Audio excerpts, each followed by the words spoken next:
और सिद्धार्थ भाई, जैसे आपने कहा कि जो प्लेइंग 11 है वो चुनना बहुत मुश्किल होने वाला है, तो मैच विनर्स की कोई कमी नहीं है भारतीय टीम में, लेकिन फिर भी यदि आपको एक ऐसा खिलाड़ी, एक एक्स फैक्टर ढूंढना हो इस टीम में जो world test championship final Bharat को जिता सकता है, तो वो कौन होगा? मेरे हिसाब से दो हो सकते हैं, एक रविंद्र जडेजा और एक ऋषभ पंत।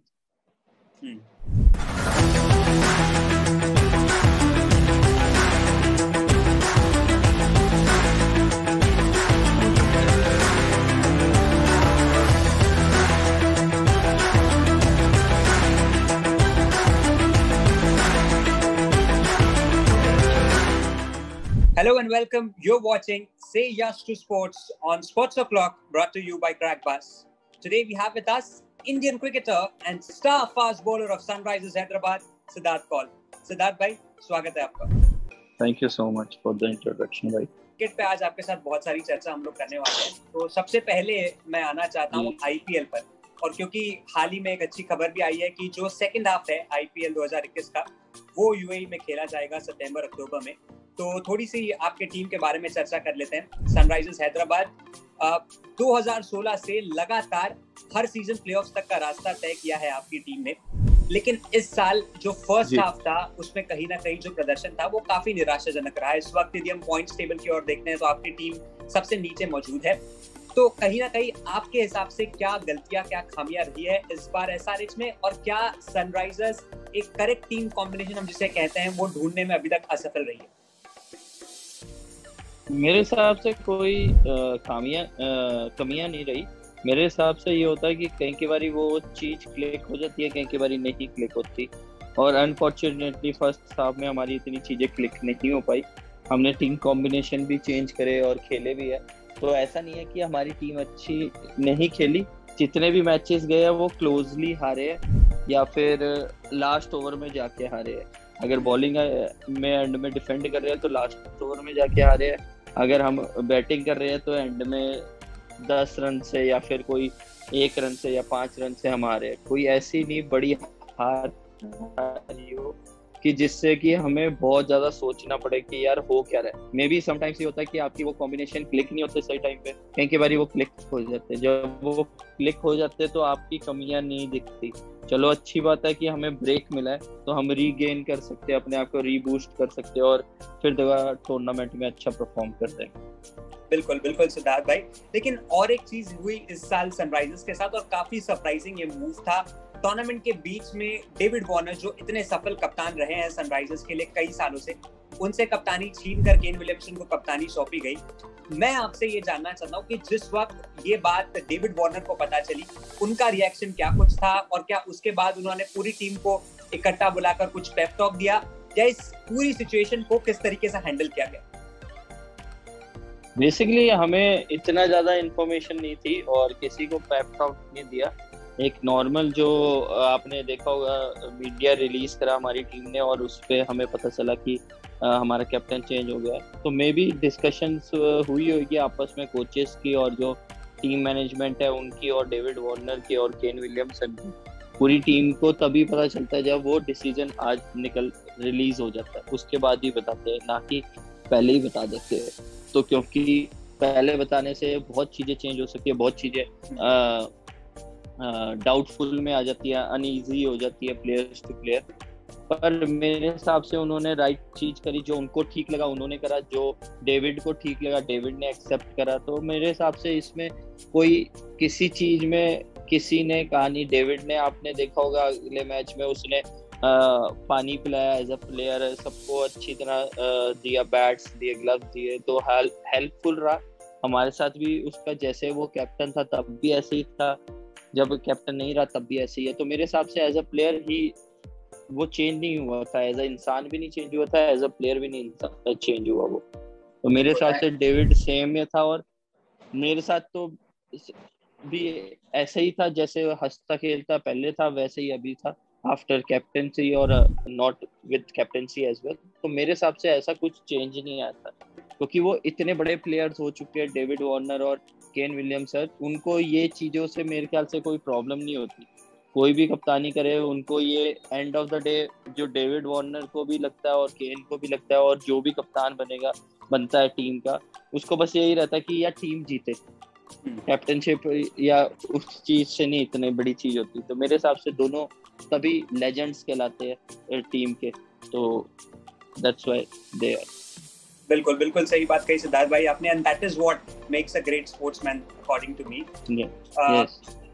और सिद्धार्थ भाई चलिए अब आईपीएल से आगे बढ़ते हैं आपके अंतर्राष्ट्रीय करियर की ओर।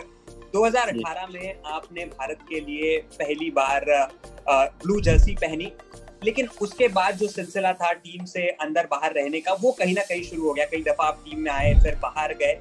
वही दूसरी ओर हम जब उन खिलाड़ियों की ओर देखते हैं या उन तेज गेंदबाजों की ओर देखते हैं जिन्होंने अपने करियर की शुरुआत आप ही के साथ या उसी दौरान उसी फेज में की थी, कहीं ना कहीं उन्हें टीम मैनेजमेंट से कहिए या सिलेक्टर्स से कहिए कंसिस्टेंटली एक बैकिंग मिली है, चाहे फिर उनका परफॉर्मेंस अच्छा इतना रहा हो या ना रहा हो। तो कहीं ना कहीं कभी आपको जब आज आप बैठकर सोचते तो ऐसा नहीं लगता कि आपके साथ थोड़ी सी नाइंसाफी जरूर हुई है? नहीं, मैं तो नहीं सोचता नाइंसाफी हुई है, क्योंकि मेरा काम है परफॉर्म करना और खेलना। तो मैं परफॉर्म करता हूँ अपनी टीम के लिए हमेशा, क्योंकि मेरा एक मोटो रहा है हमेशा लाइफ का कि जो बैच मेरी चेस्ट पे है वो इम्पोर्टेंट है rather than name on my back. तो मैं हमेशा यही सोचता हूँ कि मेरे को परफॉर्म करना अपनी टीम के लिए, चाहे जो मर्जी हो जाए। बाद में वो सिलेक्ट करे या ना करे वो उनकी मर्जी है। मेरे को जो टीम के लिए, मैं पंजाब रणजी ट्रॉफी टीम के लिए खेल रहा हूँ या इंडिया ए के लिए खेल रहा हूँ या आईपीएल के लिए खेल रहा हूँ या सीनियर हिंदुस्तान टीम के लिए खेल रहा हूँ, तो मेरा मोटिव ये रहता है कि यार मेरे को परफॉर्म कर रहा है, मेरे को मैच मिला, मैं परफॉर्म करूँ, अपनी टीम को जिताऊं। मेरे को ये नहीं सोचना कि यार मेरे को नेक्स्ट मैच खिलाएंगे या अगली सीरीज खिलाएंगे या नहीं खिलाएंगे, वो उनके हाथ में। यार हमारा काम है अच्छा काम करना और अच्छा रिजल्ट निकाल के लेके आना, और that's what I am doing. I give my 110% on ground. That's very important for me. If I don't give that 110%, then I am more hurt than getting selected or non getting selected. चलिए बहुत अच्छी बात है कि आप इस चीज को पॉजिटिवली ले रहे हैं और अपने आप को और किस तरीके से इम्प्रूव किया जाए आप इस पे काम भी कर रहे हैं, और कहीं ना कहीं वो आपके परफॉर्मेंस से झलक भी रहा है, चाहे वो आईपीएल में हो, डोमेस्टिक क्रिकेट में हो, या जितने भी लिमिटेड चांसेस आपको इंडिया ए के लिए मिले हो उसके लिए हो। भारतीय टीम जो इस वक्त इंग्लैंड में मौजूद है और पूरा विश्व जो है इंडिया वर्सेस न्यूजीलैंड जो मैच होना है साउथहैम्पटन में वर्ल्ड टेस्ट चैंपियनशिप फाइनल, उसकी ओर अपने नजरें गड़ाए हुआ है। सीधा सवाल मैं आपसे पूछना चाहता हूँ, Tim Southee, Wagner, Trent Boult versus Ishant Sharma, Bumrah और मोहम्मद शमी, ये जो घमासान होने वाला है, इस घमासान में आपको किसका पलड़ा ज्यादा भारी लगता है और क्यों? मेरे हिसाब से जो टीम उस सिचुएशन को और जो उस कंडीशन को अच्छी तरह पहले दिन समझ पाएगी, उन एक जो 6 घंटे का हमारा वो होता है कि एक स्पैम होता है 6 घंटे का, 2 घंटे का एक सेशन, फिर दूसरे घंटे का, फिर दूसरे घंटे का, तो वो जो असली पहले दिन समझ पाएगा तो वो टीम सबसे ज्यादा कामयाब रहेगी। और मेरे हिसाब से इंडियन टीम कामयाब इससे रहेगी क्योंकि मैं ट्रूली फैन हूँ इंडियन टीम का। एज अ फैन भी सोचूंगा, एज अ प्लेयर भी सोचूंगा, एज अ लवर भी सोचूंगा, पैशनेट हूँ अपनी कंट्री के लिए। तो मेरे हिसाब से इंडिया टॉप पे रहेगी और डेफिनेटली हमारे बॉलर्स इतने अच्छे हैं, हमारे पास ऑलराउंडर्स भी है, फास्ट बॉलर्स, हमारे पास मेजर फास्ट बॉलर्स भी है, एक्सपीरियंस बॉलर्स भी है। तो मेरे हिसाब से हमारे जो प्लेइंग 11 होगी पहले वही सिलेक्ट करने में मेरे ख्याल से बहुत बड़ी फाइट होने वाली है, तो मेरे को वो बड़ी देखने में मजा आएगा। और डेफिनेटली न्यूजीलैंड भी बहुत प्रिपरेशन कर रही होगी, जैसे वो अभी खेल रही है इंग्लैंड में, तो उनके पास भी प्लस पॉइंट है, हमारे पास भी प्लस पॉइंट ये है कि हम आईपीएल में हमारे ऑलमोस्ट सारे प्लेयर खेले थे और अब जब इंग्लैंड गए होंगे वहाँ पे भी एक प्रैक्टिस मैच तो डेफिनेटली खेल रहे होंगे हम। तो मेरे हिसाब से कोई ये चीज नहीं है, एक मैच है उसको एज अ मैच देखेंगे। फाइनल्स है, डेफिनेटली एक माइंड में आता है फाइनल्स है, पर I think so Indian team has played a lot of very good games from past 2-3 years, so they can play in any situation and any surface where they want to. बिल्कुल। और देखिए पहले जब हम बाहर जाते थे सिद्धार्थ भाई तो ऐसे कहा जाता था कि कहीं ना कहीं जो हमारी नैया है वो बल्लेबाजों को ही पार लगानी है, लेकिन अब जो है तेज गेंदबाजों की भी बात होने लगी। तो ये जो बदलाव आया है पिछले कुछ सालों में बहुत बढ़िया रहा है। डेफिनेटली, क्योंकि आप एक टाइम होता है कि जिसमें आप एक्सपीरियंस के साथ आप ग्रो होते रहते हैं। आपको अनुभव मिलता है, आपको एक स्किल वर्क मिलता है, आपको एक एक्सपीरियंस मिलता है, आपको हर चीज का आपको पता चलता है कि यार क्या कैपेबिलिटी है इस प्लेयर में, ये किस सिचुएशन में अच्छी बॉल डाल देता है, ये किस सिचुएशन में बैटिंग अच्छी करता है। तो मतलब हर प्लेयर का एक ऑरा होता है कि उसको पता होता है कि यार मैं इस सिचुएशन में मेरा ये रहेगा, इस सिचुएशन में मेरी बॉलिंग ये रहती है। तो मेरे ख्याल से पिछले जो हमारे 4-5 साल गए हैं, इंडियन टीम जो ट्रांसफॉर्म हुई है एज एन वॉरियर्स, जो मेरे को लगता है हम वॉरियर्स बन चुके हैं वर्ल्ड क्रिकेट में, तो वो इसलिए हुए क्योंकि उनको पता चला कि यार किसका क्या रोल है और कैसे उसको डिफाइन करना है, उसको कब छोड़ देना है, कब उसको पकड़ के रखना है। तो वो चीजें बहुत इंपॉर्टेंट रहती है as a captain, as a team management. तो वो चीजें मेरे को बहुत अट्रैक्टिव लगी है कि हमारी टीम क्यों डेवलप हुई है, तो वो चीजें देख के बहुत मजा आता है। बिल्कुल, ग्रूम किया गया है पिछले कुछ सालों में खिलाड़ियों को, और वो प्रदर्शन में आज अब दिखाई भी दे रहा है हम सबको। बिल्कुल। और सिद्धार्थ भाई, जैसे आपने कहा कि जो प्लेइंग 11 है वो चुनना बहुत मुश्किल होने वाला है, तो मैच विनर्स की कोई कमी नहीं है भारतीय टीम में, लेकिन फिर भी यदि आपको एक ऐसा खिलाड़ी, एक एक्स फैक्टर ढूंढना हो इस टीम में जो world test championship final Bharat को जिता सकता है, तो वो कौन होगा? मेरे हिसाब से दो हो सकते हैं, एक रविंद्र जडेजा और एक ऋषभ पंत, क्योंकि दोनों ही उस ऑर्डर पे आते हैं जहाँ पे बॉलर्स कई कई बार थके होते हैं या फिर बॉलर टॉप ऑफ फॉर्म में होते हैं। उस टाइम पे उनको खेलना वो बड़ा इम्पोर्टेंट हो जाता है। और एज एन अगर मैं उसकी बात करूं जडेजा की, तो एज अ बॉलर उस टाइम पे ऐसा हो जाता है दूसरी टीम कई कई बार फंसी होती है और कई कई बार अच्छा खेल रही होती है, तो वो स्पिनर एज एक चांस बन सकता है, लेफ्ट हैंड स्पिनर जो विकेट गिर सकता है जल्द से जल्द। बिल्कुल। और वैसे उस टीम में एक और खिलाड़ी हैं जो साथी आपके साथी भी है पंजाब रणजी टीम में, शुभमन गिल। जी। इनके बारे में भी बहुत चर्चा हो रही है सिद्धार्थ भाई। इस वक्त ऐसा कहा जा रहा है कि he is the next big thing in Indian cricket. नहीं, मेरे हिसाब से क्योंकि उसको इसलिए कहा गया है क्योंकि जिस वे से और जिस माइंडसेट से वो खेलता है, उस एज में बहुत कम लोग हैं जो वो खेल पाते हैं वैसे।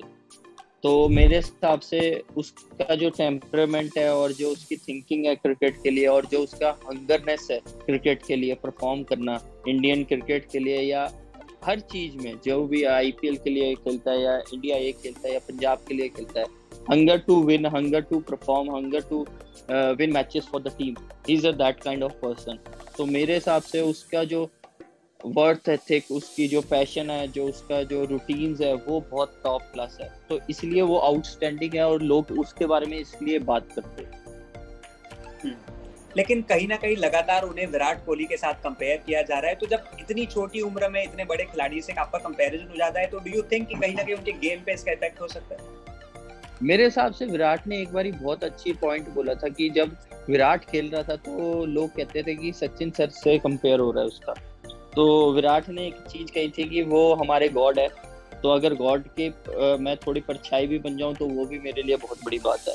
तो अगर विराट के कंपेयर हो रहा है शुभमन गिल, तो मेरे हिसाब से शुभमन गिल के लिए एक बहुत बड़ी प्रेरणा है कि अगर उसको इतनी अर्ली एज में और इतने कम सिनेरियो में उसको उसके साथ इक्वलाइज करा जा रहा है, तो उसके लिए प्लस पॉइंट है। और मेरे ख्याल से उसको ये चीजें इफेक्ट नहीं करती कभी, क्योंकि मैं उसके साथ खेल चुका हूँ, उसके साथ रह चुका हूँ, उसके साथ मस्ती मजाक सब कुछ करा है, सीरियस टॉक्स भी करी है। तो मेरे हिसाब से मेरे को नहीं लगता कि उसको ये चीजें इफेक्ट करती है। अगर हम उसको एक जो वो प्लेयर है उसको उसी चीज में छोड़ के उसको परफॉर्म करते रहेंगे, वो एक अलग, जो आप सारे बात कर रहे हैं, मीडिया भी बात कर रही है कि वो एक एक्स्ट्राऑर्डिनरी प्लेयर बनने वाला दिखता है, तो वो डेफिनेटली बनेगा अगर हम उसको पूरा उसके साथ ही होंगे उसमें। 100% we all are hoping that, Siddharth भाई। और क्योंकि विराट की बात आपने की, तो इसमें कोई दोहराय नहीं है कि Virat Kohli right now he is the best batsman in world cricket and arguably across all 3 formats. लेकिन कहीं ना कहीं उनके कप्तानी के बारे में भी बहुत सारी चर्चा होती रही है, थोड़ी सी आलोचना भी कप्तानी के लिए उन्हें झेलने मिली है। पिछले कुछ दिनों में ये थोड़ी सी बात चल रही थी कि शायद T20 आईज में रोहित शर्मा को कप्तानी सौंप देनी चाहिए, क्योंकि आप सिद्धार्थ 2008 अंडर-19 वर्ल्ड कप आप उनके अंडर खेल चुके हैं, अपना अंतर्राष्ट्रीय करियर भी उन्हीं के अंडर आपने शुरू किया था। आप विराट कोहली द कैप्टन को किस तरीके से देखते हैं? As a Virat Kohli captain, obviously outstanding career, outstanding performances by the team, and the way he supported everyone, that's very important for the captain. And मेरे हिसाब से उसका कैरियर, उसके परफॉर्मेंस, मतलब उसके टीम के, हमारी इंडियन टीम के जो आंकड़े हैं वो दिखाता है, डिफाइन करता है कि मेरे ख्याल से उसको कोई आलोचना तभी होती है क्योंकि जब बंदा टॉप पे पहुंचता है तो उसके कहीं की बार कोई गलती भी हो सकती है, नहीं भी हो सकती है। तो मेरे हिसाब से जब टॉप पे जब पहुंचते हैं तो कोई ना कोई करता रहता है कुछ ना कुछ आलोचना। तो मेरे ख्याल से वो भी एक इम्पोर्टेंट है कि कोई आपको करता है क्योंकि आपको किक मिलती है, उसमें भी आप उसमें अपना तगड़ा परफॉर्म करने के लिए और ज्यादा करते हो कि मैं कर सकूं कि टीम को और ज्यादा ऊपर ले जाऊं, कि मैं टॉप हो। और मेरे ख्याल से ग्रेट प्लेयर्स के बारे में बातें होती रहती है कुछ ना कुछ, तो मेरे ख्याल से कोई ये चीजें इफेक्टिव नहीं होती। मेरे ख्याल से कोई भी कैप्टनशिप करे, मेरे ख्याल से end of the day ultimate goal हर कप्तान का यही होगा कि टीम इंडिया टॉप पे पहुंचे, मेरे हिसाब से तो यही चलता है। और हमेशा यही मैंने देखा है, क्योंकि विराट का भी देखा है कि वो कहता है कि मेरी टीम, हिंदुस्तान की टीम हमारी ऑल तीनों फॉर्मेट में टॉप पे रहे। तो वो इसलिए कहता है क्योंकि वो देखता है कि प्लेयर जो है हमारे पास कि वो चाह सकते हैं टीम को टॉप पे, तो एज अ कैप्टन ही वो बता सकता है, गाइड कर सकता है। ऐसे ही रोहित भाई भी ऐसे ही कहते हैं, जब वो वाइस कैप्टन होते हैं, जब कैप्टन का रोल भी उनको मिलता है तो वो भी यही कहते हैं कि यार टीम को आगे कैसे लेके जाना है, कैसे पहुंचाना है, किसको क्या रोल देना है, किसको क्या रोल नहीं देना। तो ये चीजें कप्तान ही सोच सकता है। तो कप्तान के पास कप्तान होता है तो फिर वही फायदा रहता है। तो ऐसे मैं डिफाइन नहीं कर सकता कि हाँ भाई ये अच्छा है वो अच्छा है। मेरे हिसाब से दोनों ही बहुत तगड़े हैं, तभी वो उस प्लेटफॉर्म पे इतने उनके बारे में बातें होती है। बिल्कुल, वेल सेड सिद्धार्थ भाई। और आखिरी सवाल इस सेगमेंट का, आपको यदि वर्ल्ड टेस्ट चैंपियनशिप फाइनल के भारत की प्लेइंग 11 चुननी हो तो वो क्या होगी? शुभमन गिल, रोहित शर्मा, विराट कोहली, अजिंक्य रहाणे, पुजारा भाई,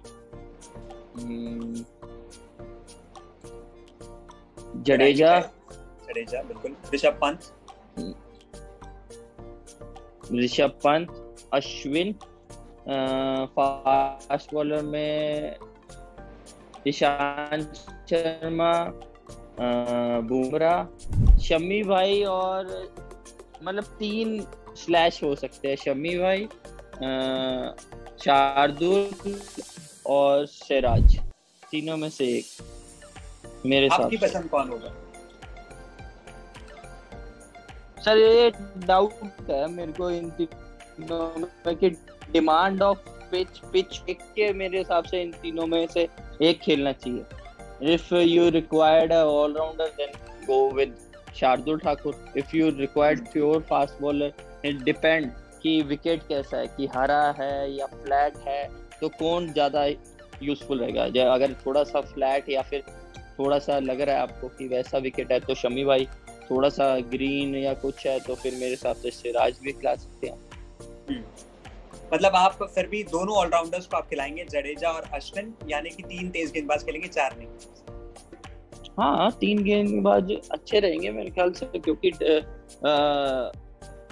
जैसे अगर मैं ये मैच देख रहा हूँ जो अभी न्यूजीलैंड और इंग्लैंड का चल रहा है, उसमें आप देखेंगे सेंटनर ने बॉलिंग डाली और बॉल ग्रिप हो रहा था चौथे दिन। तो यू नेवर नो, वो दोनों स्पिनर कामयाब हो जाए और हमें फायदा ले जाए। तो इसलिए इस रिगार्ड में बोल बिल्कुल। और काफी इंटरेस्टिंग होगा प्लेइंग 11 देखना, क्योंकि चॉइस, प्रॉब्लम ऑफ प्लेंटी जिसे हम कहते हैं, वो है भारतीय टीम के पास ऑप्शंस बहुत ज्यादा हैं। तो let's see who makes it to the playing 11। Thank you so much Siddharth भाई, आई होप कि आपको इस इंटरव्यू में भी मजा आया। डेफिनेटली यार, thank you so much for your time, God bless you. Thank you so much for joining us. Thank you, bye.